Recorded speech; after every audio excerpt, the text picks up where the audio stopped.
You have a question? Yes, Miss Anderson, I do. Her mother's blue eyes twinkled as she stood up. I'm curious, have you ever seen any original works of this particular artist? And if you have, will you please tell us about it? Of course, her mother already knew the answer, but for some reason she wanted Nicole to share with the class. Nicole took a deep breath, noticing that her students actually looked somewhat attentive just now. Perhaps this was a teachable moment. As a matter of fact, I have seen a few pieces of Raphael's original art. She told them about how she'd spent a year touring Europe after graduating from college. It was a really sweet gift from my parents and turned out to be an amazing trip for me. Seeing the actual works of the people I'd studied made the art come to life for me.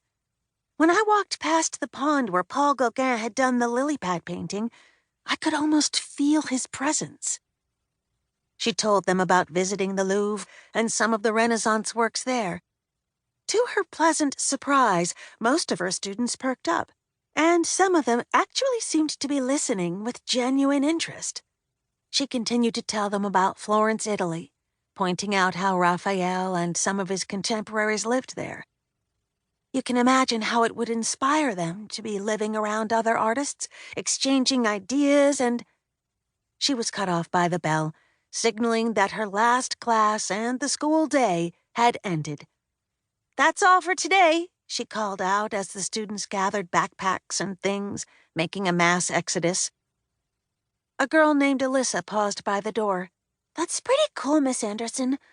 I wish I could go to Europe like you did. Yeah, me too, the boy behind her said. Maybe you will, Nicole said. After the students had exited, Nicole smiled at her mother. Thanks for asking that question, Mom. It was just what we needed. Carolyn Anderson laughed as she walked to the front of the classroom. Seemed like you were losing them, honey.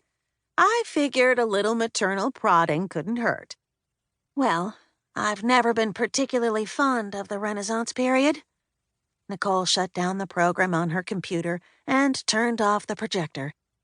I appreciate what it did for the art world and all that, but it's just not my cup of tea. You know? Her mom gave her a little hug. I understand completely. Nicole closed her laptop. But why are you here? Because I knew you were stuck. Huh?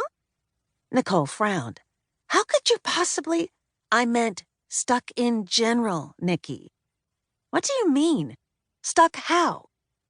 She studied her mom's carefully made-up face. For 65, this woman looked pretty good. Oh, you know, the things you were telling me last weekend at Michael's birthday party, about how you felt sort of lost since you and Peter broke up and you felt stuck in your job. I really said that? Nicole tried to remember how much she'd divulged at her nephew's birthday party. You sounded like you were looking for a change. Nicole sighed. She'd been feeling a little envious of her older sister's picture-perfect life last weekend. Oh, she knew Katie had her own challenges, but maintaining her career and raising 3 boys with a man she loved, sometimes it looked pretty good. I was obviously kind of down that day, Mom. I didn't mean to dump on you about... No, that's not it.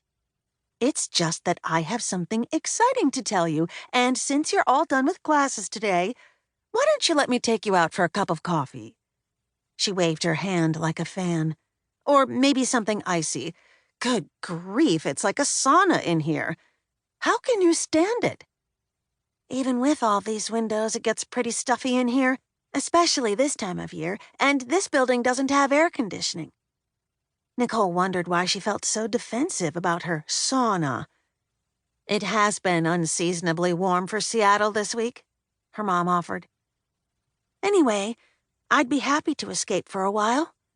Nicole went over to close the door that she'd propped open with a heavy clay pot. Hopefully it'll cool down some after the sun goes behind those trees. But I need to come back here when we're done. I have to fire up the kiln. She pointed to the pottery lined up on the counter. I need to get those fired before the end of the week. I've been trying to run it at night because of the heat. My poor girl.